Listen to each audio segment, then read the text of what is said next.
Hello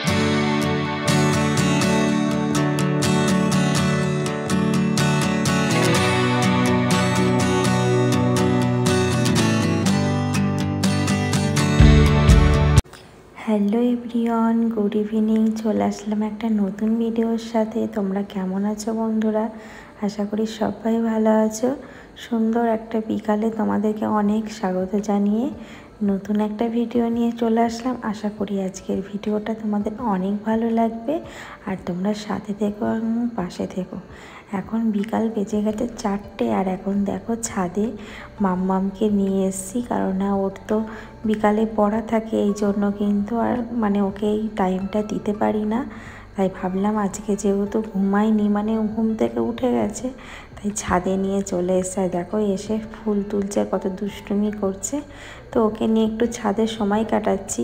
তো তোমাদের দেখাচ্ছি সাইডে না আমাদের ওইখানে এয়ারপোর্ট, তো ওখান দিয়ে কিন্তু প্লেন নামে ওঠে। তোমরা অনেকেই জিজ্ঞেস করতে চেয়েছিলে যে দিদিভাই তোমার বাড়ি কোথায়? তো আমার বাড়ি কিন্তু দমদম এয়ারপোর্টের পাশে।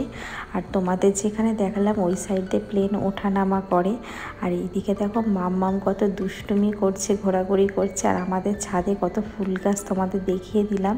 তো অনেক গাছ ছিল জানো তো, যত্নর অভাবে অনেক গাছ মারা গেছে, কারণ এইগুলো পেছনে তো সময় দিতে হয়। আর আমার শ্বশুরমশাই কিন্তু অনেক সময় দিত, তো এখন আর দিতে পারে না। তো দেখো তোমাদেরকে দেখিয়ে দিলাম, দেখো প্লেনটা কত সুন্দর লাগছে, ওঠানামা করে এখান দিয়ে, তো আমরা দেখতে পাই সব সময়।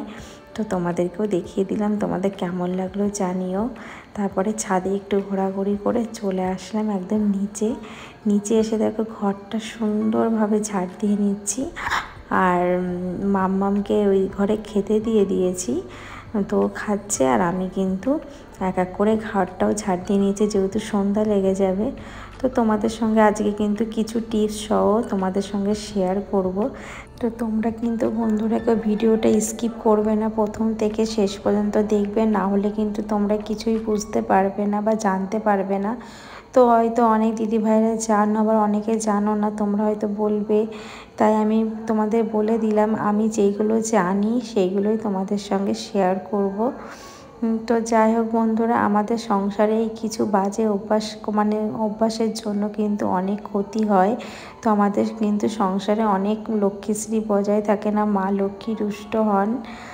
তো যাই হোক বন্ধুরা, এই যে সন্ধ্যাবেলায় প্রথমত বলছি তোমাদের, সন্ধ্যার আগে কিন্তু অবশ্যই আমাদের ঘর ঝাড় দিয়ে নেওয়া উচিত, কারণ সন্ধ্যা লেগে গেলে আর ঝাড় দেওয়া উচিত নয়। এতে কিন্তু মা লক্ষ্মী অনেক রুষ্ট হন।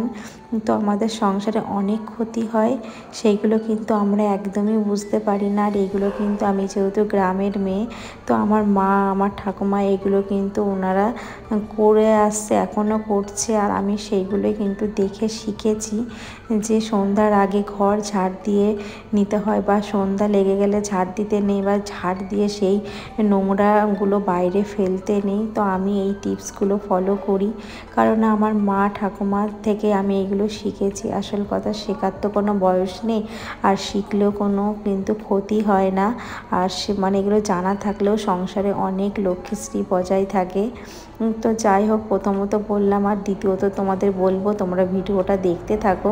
তো দেখো এদিকে মাম্মামকে খেতে দিয়েছি, ও খাওয়া হয়ে গেলে পরে ওকে কিন্তু এদিকে ব্যাগগুলো গুছিয়ে দেবো, আন্টি পড়াতে চলে আসবে, তারপরে কিন্তু আমি সন্ধ্যা দেবো। আর এদিকে কিন্তু মাম্মামের খাওয়া হয়ে গেছে, আর আমারও কিন্তু ঘর ঝাড় দেওয়া কমপ্লিট হয়ে গেছে।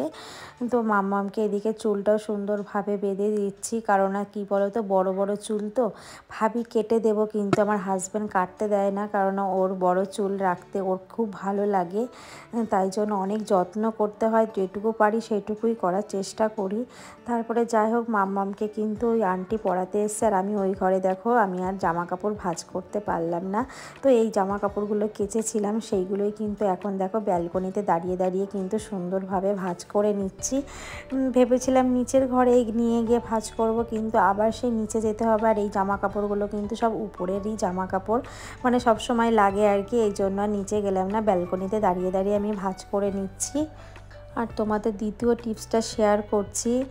সন্ধ্যাবেলায় কখনো মানে সন্ধ্যা লেগে গেলে মানে মেন দরজা বা ঘরের দরজা কখনোই খোলা রাখতে নেই, কেননা মা লক্ষ্মী স্বয়ং সন্ধ্যাবেলায় মা লক্ষ্মী ঘরে আসে।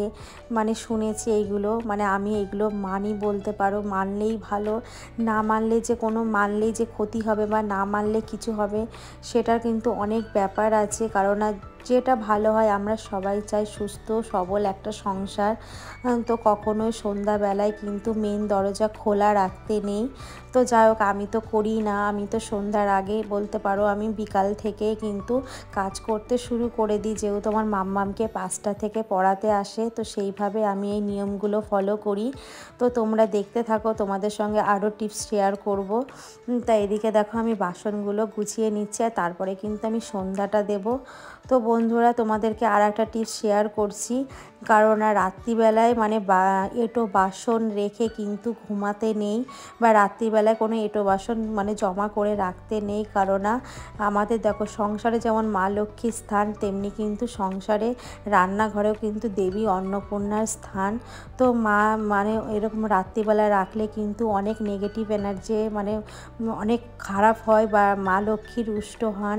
আর সকালবেলা কিন্তু বাসি মানে বাসন বা এঁটো বাসন দেখে কিন্তু ঘুম থেকে উঠতে নেই। তোমরা যদি রাতের বেলা বাসন না মেজে রাখতে পারো, বাসনটা এমনি ধুয়ে কোনো পাত্রের মধ্যে উপুর করে রেখে দেবে, কিন্তু কখনোই এঁটো বাসন রাখবে না বা এঁটো বাসন দেখে ঘুম থেকে উঠেই দেখবে না।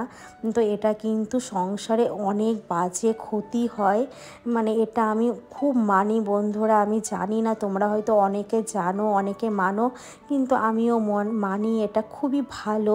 তো আমি রাতের বেলা কিন্তু সমস্ত বাসন মেজে রেখে দিই, একটা এঁটোও রাখি না বাসনে। কারণ সকালবেলায় ঘুম থেকে উঠেই কিন্তু আমাদের সবার আগে কিন্তু বলে না যে ঘুম থেকে উঠে যদি দিনটা খারাপ যায় বা কার মুখ থেকে উঠে দিনটা খারাপ যায় বা এরকম আমরা কিন্তু সবাই দেখবে বলে থাকি। তো বন্ধুরা তোমাদের এরকম টিপসগুলো কেমন লাগছে আমাকে কিন্তু কমেন্টে অবশ্যই জানাবে। তোমাদের নেক্সট কোনো ভিডিওতে আমি কিন্তু আরও সুন্দর সুন্দর কমেন্ট তোমাদের জানাবো। তো যাই হোক বন্ধুরা, আমি কিন্তু দেখো সন্ধ্যা ঘুরে গেলে সন্ধ্যা দিই, তার কারণ হচ্ছে তোমাদের আর একটা টিপস শেয়ার করছি। কারণ আমি শুনেছি সন্ধ্যাবেলায় কিন্তু ভগবানকে সেবা দিতে নেই বা মানুষও নাকি খেতে নেই। তো আমরা দেখো এটা কিন্তু মানি না, কিন্তু আমরা যেহেতু সংসারে থাকি, তো আমাদের মতো এই স্ত্রীদের এটা যদি মানি তাহলে অনেক ভালো। এই জন্য কিন্তু সন্ধ্যা ঘুরে গেলে আমি আমার গোপুসোনাকে খেতে দিই। আর বিশেষ করে সন্ধ্যাবেলায় কখনোই খাবে না, বা সন্ধ্যাবেলায় কখনোই মেন দরজা মানে বন্ধ রাখবে না। কারণ মা লক্ষ্মী স্বয়ং কিন্তু বলে না সন্ধ্যাবেলা অন্তত প্রদীপ বাতি এইগুলো অবশ্যই জ্বালাতে হয়, বা সন্ধ্যাবেলায় কখনোই তোমরা ঘুম থেকে উঠবে না, সন্ধ্যা পর্যন্ত কখনোই কেউ ঘুমিয়ে থাকবে না। এটাও কিন্তু খুব বাজে একটা এফেক্ট পড়ে সংসারে। তো এইদিকে দেখো মানে আন্টিকে চা দিয়ে কিন্তু গোপুসোনাকে শুইয়ে দিলাম।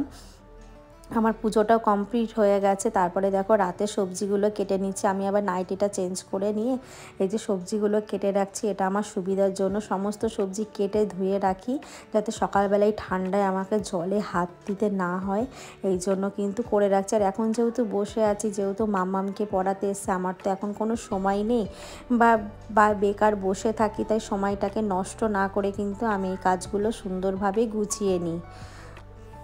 আর এই যে সন্ধ্যাবেলায় খেতে নেই বা ভগবানকে খেতে দিতে নেই, এটা কিন্তু আমার ঠাম্মার কাছ থেকে শিখেছি।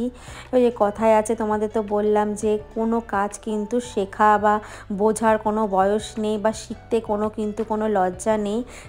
মানে শেখাটাই কিন্তু আমাদের কাছে সব।